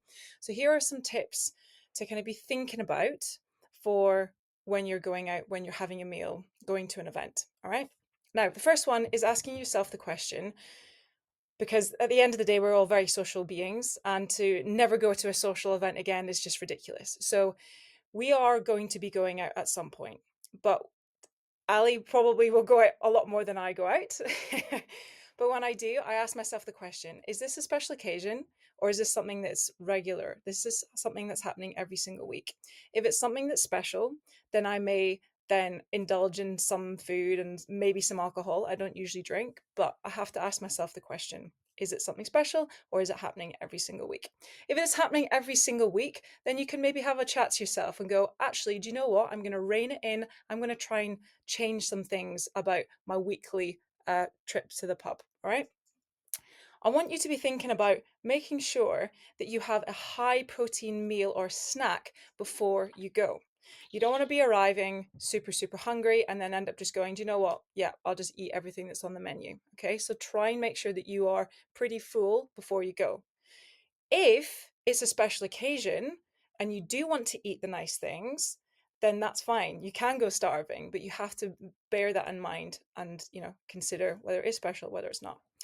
What you can also do is before you go out to have your meal or go to the event is you can have a look at the menus beforehand. Most venues will have the menu that you can have a look online, have a look for the vegan options, look for the highest protein options. Try and decide before you go, before you're actually hungry. Because I know that when I'm hungry, I'll just pick whatever's the first thing there, which is usually chips. um, what I would recommend doing is taking food with you. So I usually take a bag with me. Ali always takes the piss, but I always bring a bag with me. And I usually have some protein powder in there or a protein shake that's already pre-made. I have some fruit. You can have things like roasted edamames, some soy protein crisps. Go to the shops and get some stuff. So if you're at an event and it's okay, it's socially acceptable to eat whilst other people are out eating as well, have your own snacks, have your own high protein foods so that you don't feel like that event is just going to completely derail you. When you do get to ordering, I want you to prioritize the protein, okay? Prioritize the protein and try and add as many veggies as you can. And what you'll then find is that when it comes to dessert, for example, you either might want to have just a little bit or share it with somebody else, or you might not want to have it at all. I'm not demonizing dessert in any means. I love a dessert, but if you're on a fitness or a health journey, being able to change the way that you think and go, do you know what? I don't actually need it this time. I'll have it in the next one. I think that's a very, very healthy way of thinking it. If you do decide that you're going to be drinking, alternate your alcoholic drinks with water. So you're not just going alcohol, alcohol, alcohol. So try and have some water whenever you can. Now, alcohol is what we call like free calories. You're basically just drinking those calories. So the calories are then going up and up and up over time. So if you can, drink lots of water and drink beforehand so that drink some more water beforehand so you're fuller. Another big tip that I'd recommend is tell your friends and tell your family that you're on a health kind of kick, or that you're on this journey, because it can be very, very intimidating when you're out with your friends and they say, oh, go on, just have another one. Oh, go on, just have the cake with me. If you chat to them before and say, look, I'm on this journey, I love you, but please don't pressure me into doing this. And they should hopefully respect that. If they don't, then they're probably not a very good friend. Okay, and maybe you can also inspire them to also then go into a health kick as well, health journey. Now, if you're tracking your calories, a lot of people go, oh, I can't bear going out because I won't be able to track my calories. There's a few things that you can do. You can use technology, so you can take a picture with your phone. Some people don't like using things like ChatGPT, but for things like this, it's so incredibly powerful because what you can do is you can take a picture of the food that you're eating, have a fork or a knife or whatever, just so that you can have the size comparison. Put it into ChatGPT and say what's on that dish. For example, if you've got tofu, you've got a stir fry, tell it what is in that dish, because sometimes ChatGPT is not good at distinguishing what's on there. It might think that you're actually having chicken rather than tofu, and ask for it to provide calories and the macros. And then it means that if you're tracking, you can then put those calories and macros straight into that tracking app. What you can also do is you can do some calorie banking. So if you know you're going to be going out that evening, you can then eat less calories the day before to allow you to have more calories on that day that you're going out. Another thing you can also do is do some intermittent fasting. And again, it's not a one size fits all. These are just suggestions. Some people don't get on with intermittent fasting. Some people love it. I know that we love it. So what you can do is just not have breakfast in the morning and wait till about midday to then eat your first meal. So you've kind of banked those calories within that day. Another thing what I really want you to think about is don't let one meal. So let's say that you do decide to go, do you know what? Yeah, I'm just going to have all the food here and I'm going to eat loads. Don't let that one meal completely ruin the rest of your week. You wake up the next day and then you get straight back on it. The most important thing is to know that there is not a one size fits all approach to doing any of this. You may go out and try doing one thing one day, it doesn't really work, and you may go out to another day or another event and you try something else and that does work. So don't be afraid of trying any of these and trying a couple of them at the same time. Does anyone have any questions about going out? Maggie's got a question about Manjaro. Do you want to take that? Or do you want me to take it? You can go for it. Oh, cool. Hi, Maggie. Cool. So if you're on Manjaro or any other GLP-1, a couple of things. So firstly, GLP-1s, for anyone who's not familiar, that's things like Ozempic, are a drug that helps to suppress appetite and helps to regulate blood sugar, so it can assist with weight loss. The biggest downside of these drugs is that often they can suppress your appetite too much, and they don't necessarily direct you towards eating the right foods. They just help you eat less food. Something that I always try and teach my clients is to remember that when you eat fewer calories, you also eat fewer nutrients. And obviously, things like Manjaro and Ozempic are great at helping you to eat fewer calories, but as a result, you will also consume fewer nutrients. So if you're not very mindful about the foods that you are eating, there is the risk of you becoming deficient in certain nutrients. So very often people who've ended up in a situation, this isn't everyone, but people who've ended up in a situation where they are on weight loss drugs, it's because many of the foods they were eating previously were foods that were ultra processed, not particularly nutrient dense, and so would result in overeating, hence the weight gain. And so when you are on these weight loss drugs and they suppress your appetite, sometimes the only foods that you can face eating are the same sort of highly palatable ultra processed foods that you were previously eating.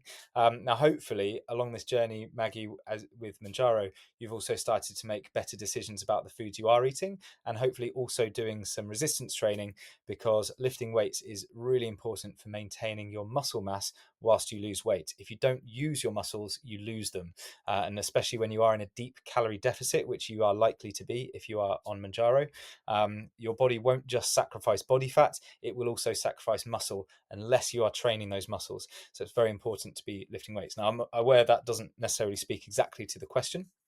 You said, how can I do this on Manjaro? So I assume you're asking about how to eat out when you're on Manjaro.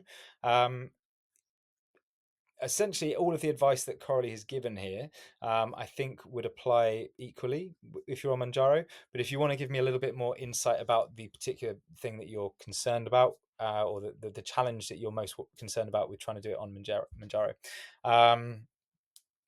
And yeah, Maggie, that's correct. Yeah, you should eat even if you're not hungry. When you're on Manjaro, you should have a calorie target. And it is the case when you're on GLP-1 weight loss drugs that you may never feel hungry, and you may have to force yourself to eat at least the minimum amount of calories to still hit your nutrient targets. Say you should be getting at least 30 grams of fiber. You should be getting somewhere around 100 to 150 grams of protein. You need to make sure you're getting enough of all the micronutrients as well. Poppy says, how do you get enough protein when intermittent fasting? I feel if I miss a meal, I'm missing out on valuable protein.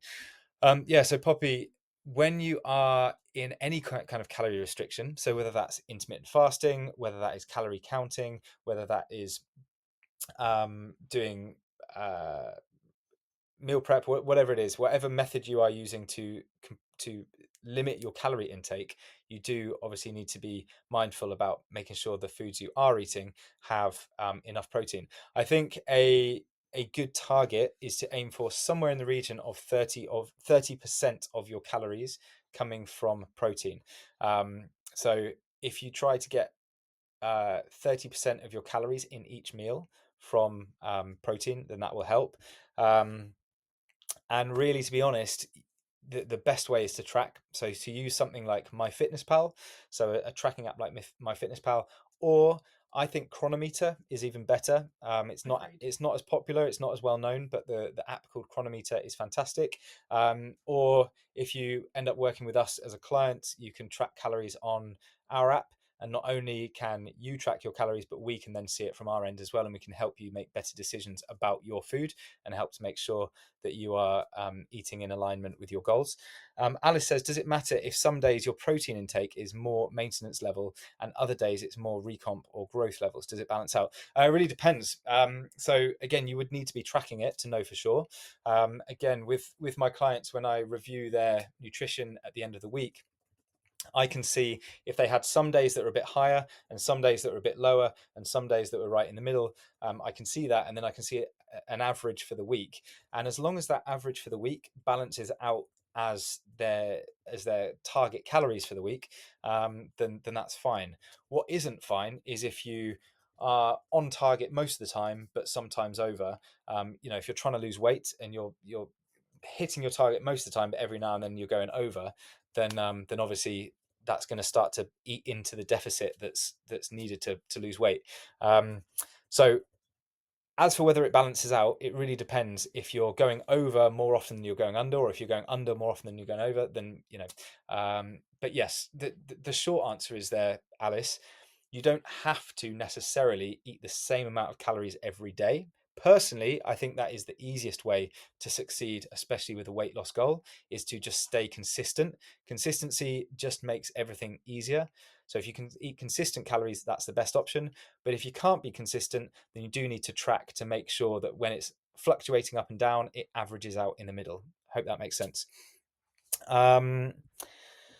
Cool. Gonna push on. We've got a couple more slides to go through. I think we might have to just skip a couple, but I did want to give you some tips on training, because when it comes to building muscle, getting enough protein is not going to do the job on its own. Sorry about that. You can't eat your way into having more muscle. The food is important, the nutrition is important, the protein has to be there because that is the building blocks, but it's a bit like delivering a whole pallet of bricks to a building site with no builders on it. The house ain't going to get built unless you've got some builders actually there. So the protein is the bricks, the protein is the building blocks of your muscle, but you have to actually start there has to be the stimulus there to build it. So training. In order to build muscle, you have to be doing resistance training. That means lifting weights or working against resistance. So it doesn't necessarily have to be dumbbells, etc. As long as you're working against something that creates resistance for your muscles. That could be bands, it could be cables, it could be an exercise bike, but generally weights is going to give you the best bang for your buck. There's 3 principles that you really need to make sure are locked in for your success. 1 is progressive overload. That means you need to be training close to failure. So it means you need to be taking your muscles to the point where they can't go anymore. All right. So if you pick up a weight and you do 3 reps, but you probably could have done 20, well, then it's not going to have an effect. If you can do 20 reps, you need to be doing 20 reps. But ideally, sticking in a range somewhere around 10 is a good place to shoot for. And then progressively overloading means that as you start to get accustomed to that weight or to that intensity, you then need to start challenging yourself with a higher intensity. So if this week I can lift 10 kilos and next week 10 kilos feels a bit easier, well, guess what? I'm not lifting 10 kilos anymore. I'm going to take it up to 11 or 12. You've got to be gradually increasing it. Number 2, training frequency.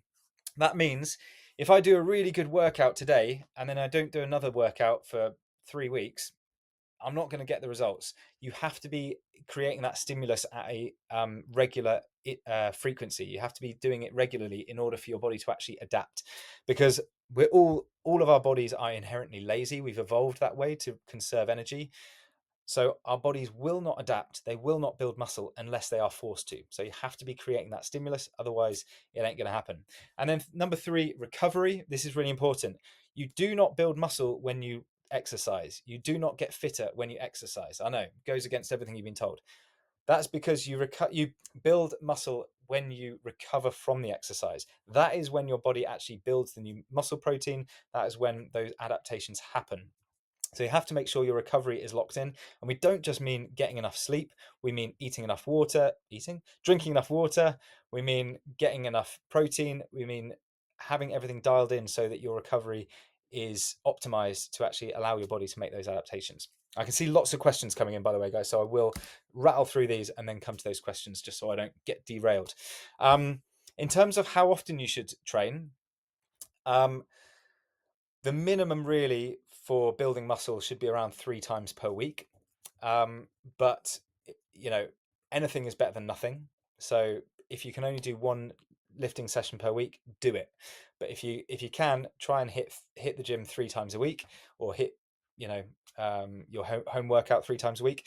In terms of how you should break those workouts up, if you are training 3 times a week, I would do full body every time. So I'd do a bit of upper body stuff, a bit of lower body stuff, a bit of core stuff every time I work out. If I'm only doing 3 sessions per week, full body every time. If you're training 4 times a week, Then I would split my workout: upper body on the first day, lower body on the next day, back to upper body on the third day, and then back to lower body on the fourth day.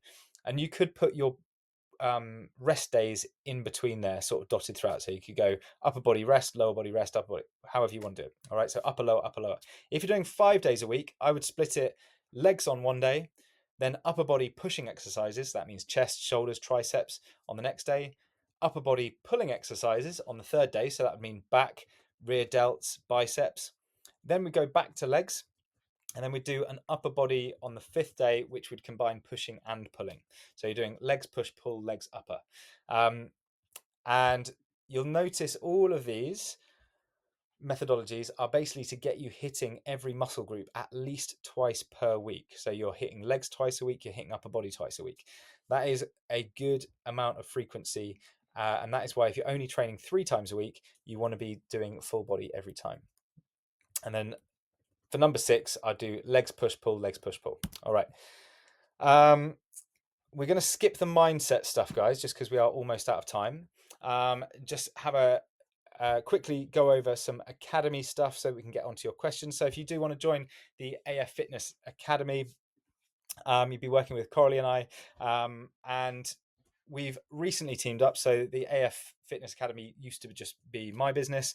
We're currently going through the process of rebranding it and bringing Coralie in the business as well, which is very exciting. So you get 2 coaches for the price of 1. All of your training is bespoke and tailored to you. So it's not just a copy paste PDF that we send to everyone. Bex, who's on the call, will tell you, she's one of my clients. So we speak regularly over WhatsApp.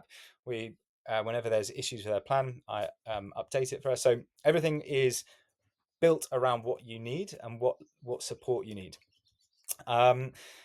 So whether that's building muscle, losing body fat, improving your performance, or just trying to, eat better, sleep better, whatever it is. All right.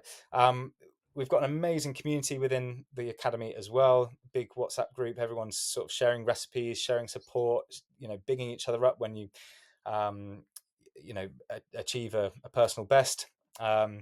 Bex did a triker earlier on in the year, which is a bit like a high rocks, and everyone giving a support in the group chat. So really nice community as well.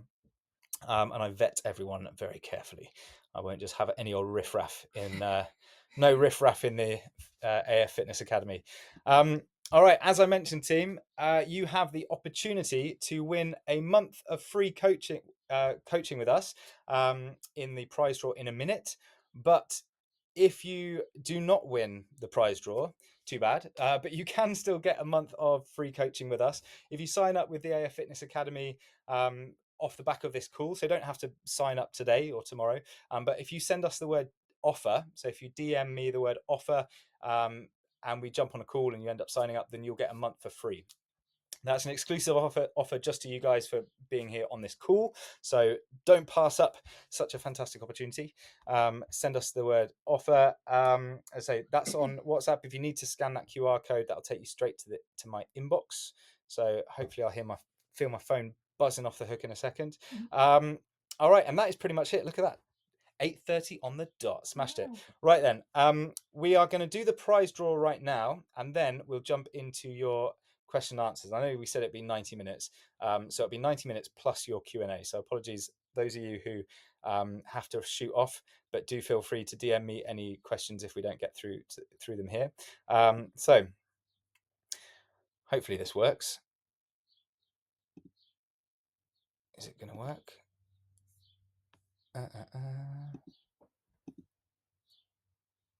Oh, is it working? Yeah, hey, all right. Who's it gonna be? Can they see that? I think, you can see it, so I guess they can see yeah. it. All right. Good luck, team. We're spinning.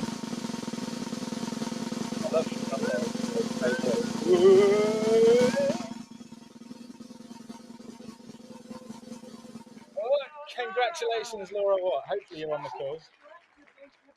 Oh, Laura. All right. Well, we will reach out to Laura on the DMs, and just in case, those of you, I'll take a quick screenshot of those of you who are here as well, so that if we have to do a redraw, I know who was actually here all the way to the end, and we'll do a redraw out of those of you who are still here if we can't get hold of Laura Watt. But congratulations, Laura Watt.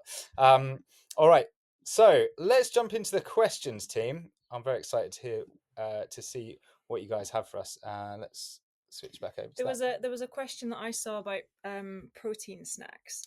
Yeah. And it's something that we didn't go into as much as I wanted to. A lot of people, when they come to us and say that they're vegan, vegetarian, they'll say, I'm really struggling to get high protein in.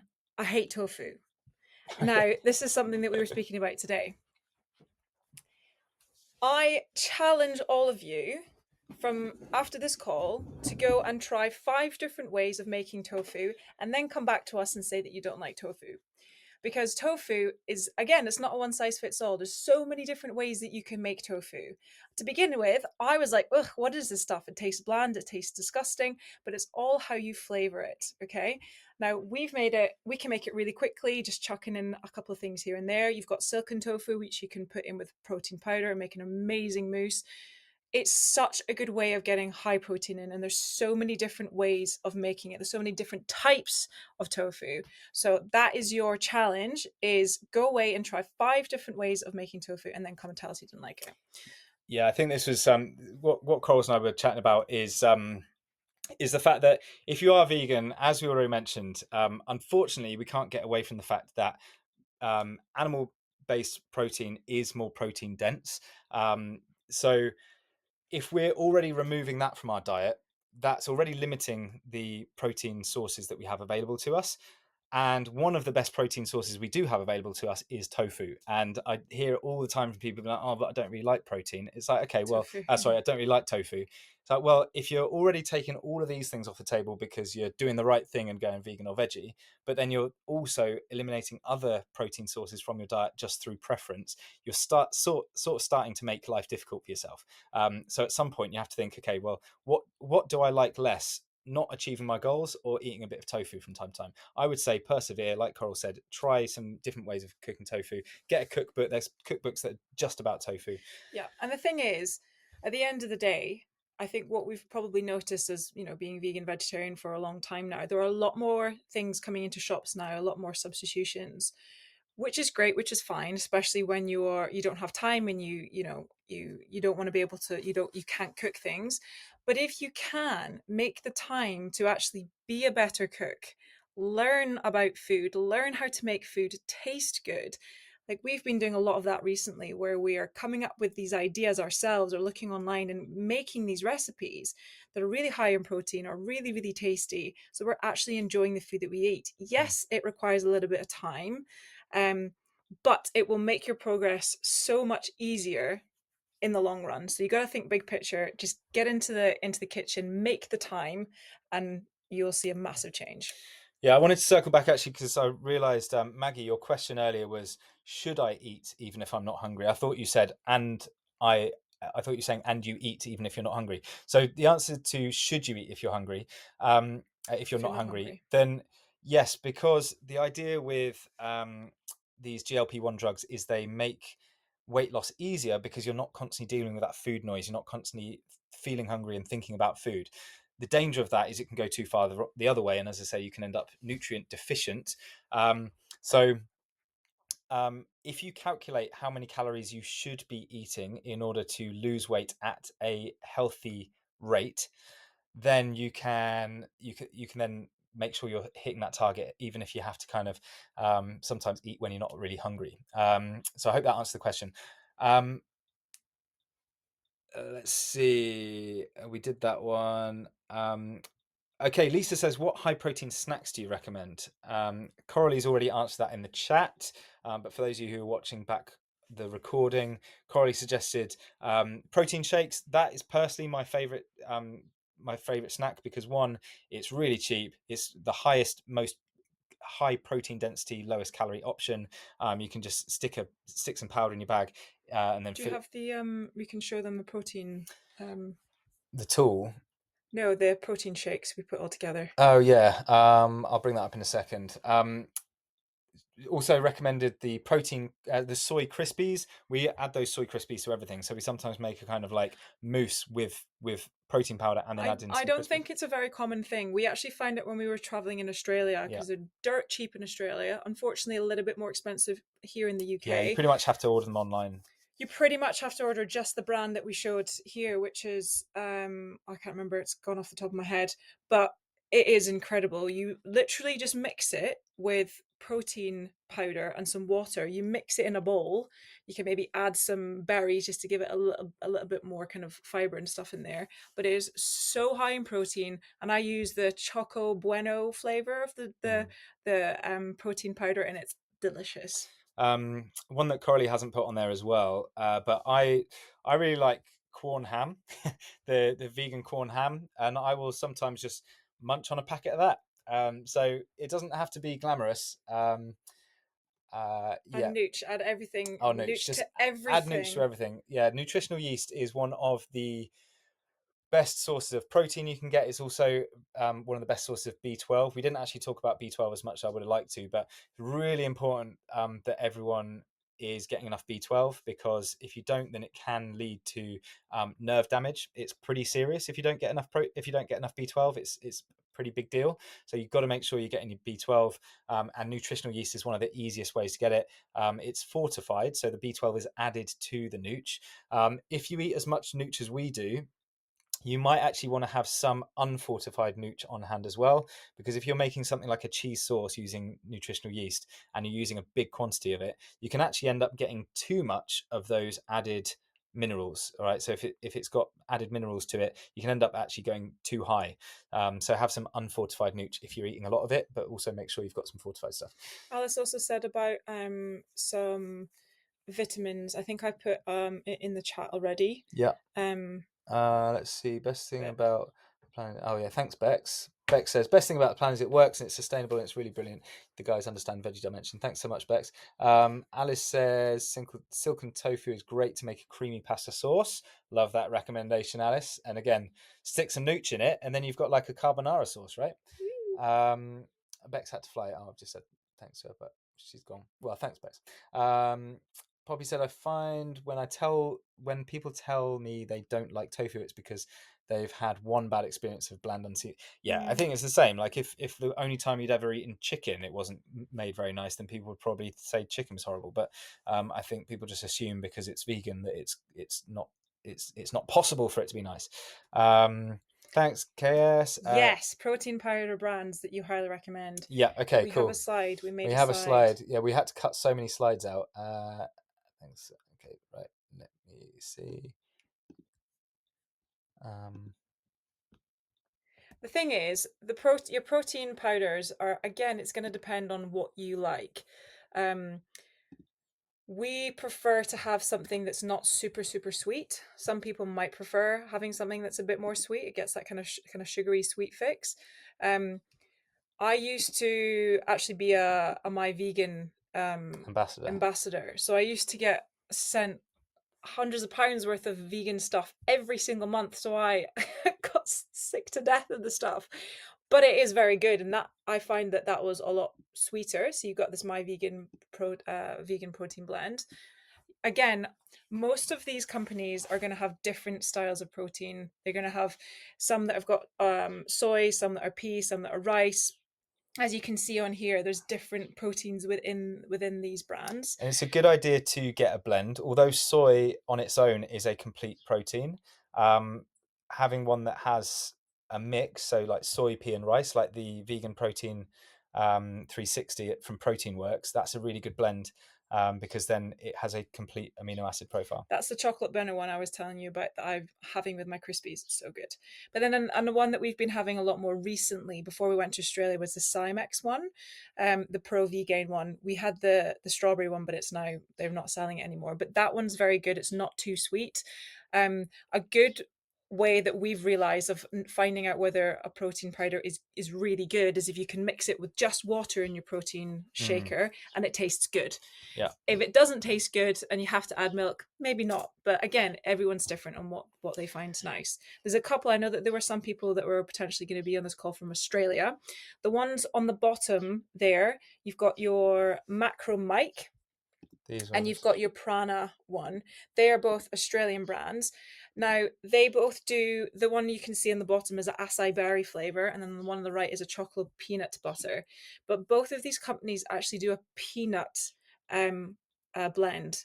So it tastes a lot more peanutty. I don't think they quite do it in the UK yet. As far as I'm aware, they haven't brought in a peanut flavor. But if Well, you're as in in, Australia, then it's not it's not good. so much that it's peanut flavor, it's peanut It's the actual protein. So the protein. protein has been extracted from peanuts. So It's that's what, yeah, delicious. it's nice.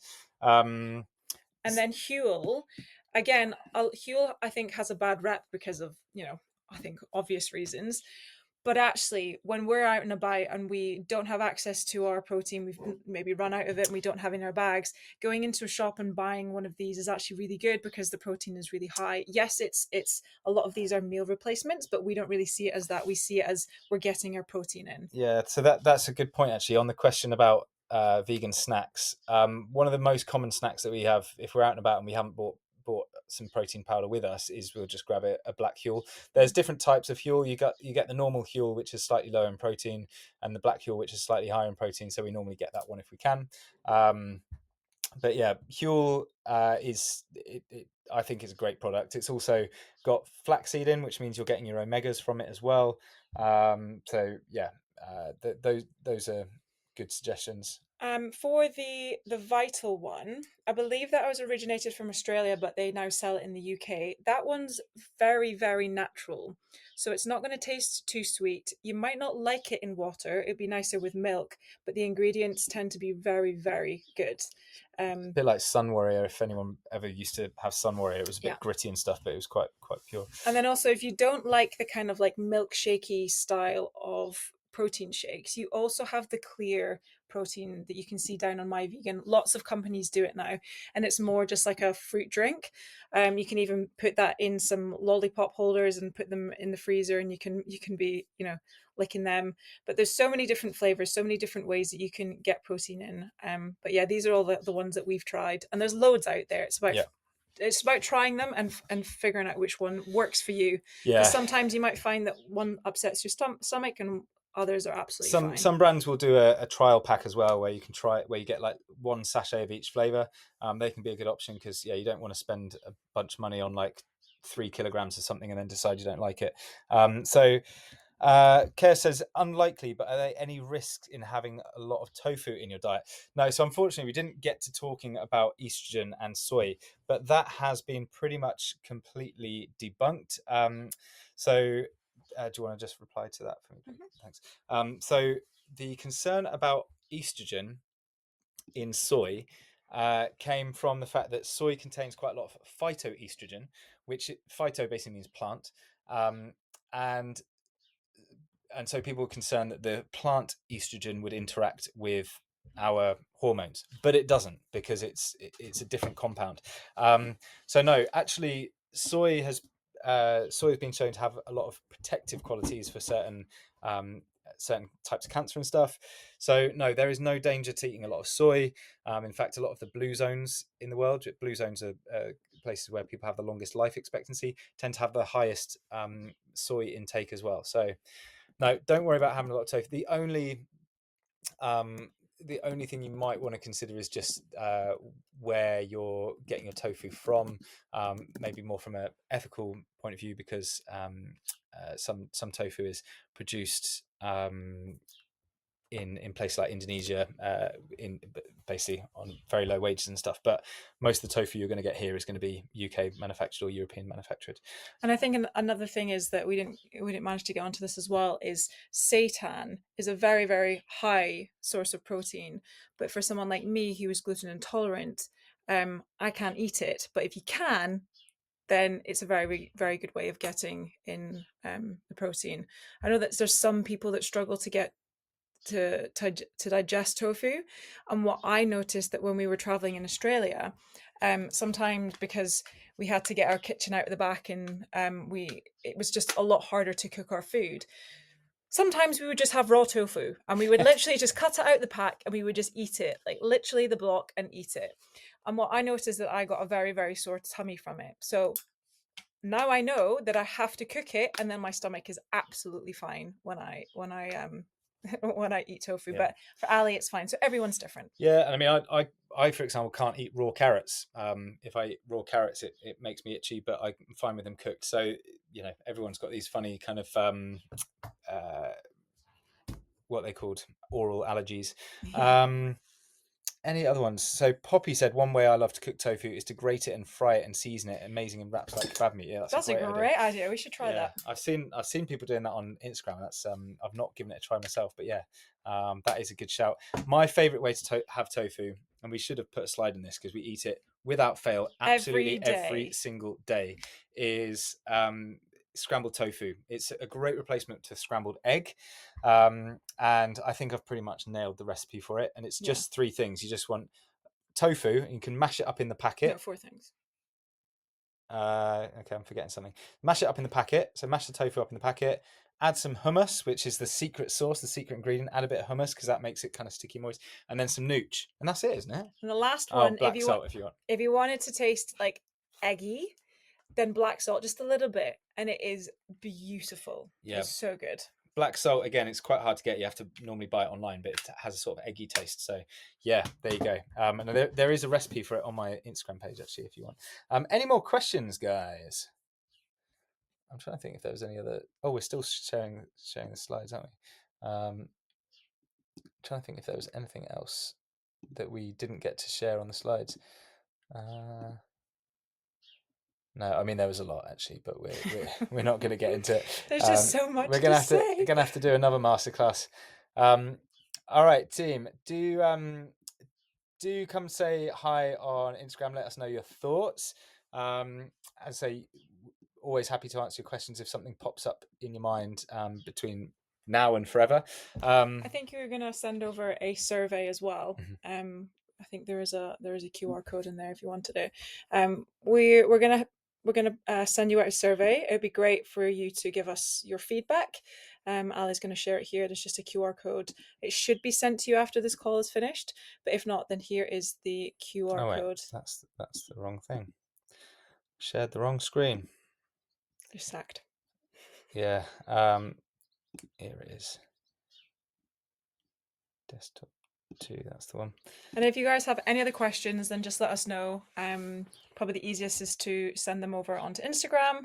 And yeah, if you can take a picture of that survey and fill it in as honestly as you can, because the more information we get, the better that we can do the next time. Yeah, and don't forget, team, if you want to bag yourself a month of free coaching, make sure to send the word offer to my DMs before midnight, because after midnight I'm going to be like, bad luck, you missed it. And yeah, you can scan that QR code if you want to come join us. Yeah, jump into my DMs. All right, team, have a fantastic evening. Be happy, healthy, and strong, and we'll speak to you soon. Ciao. See ya. Bye. Oh no, now the awkward bit where I forgot to hit the hang up button. Keep waving. See you guys. Take care. Bye.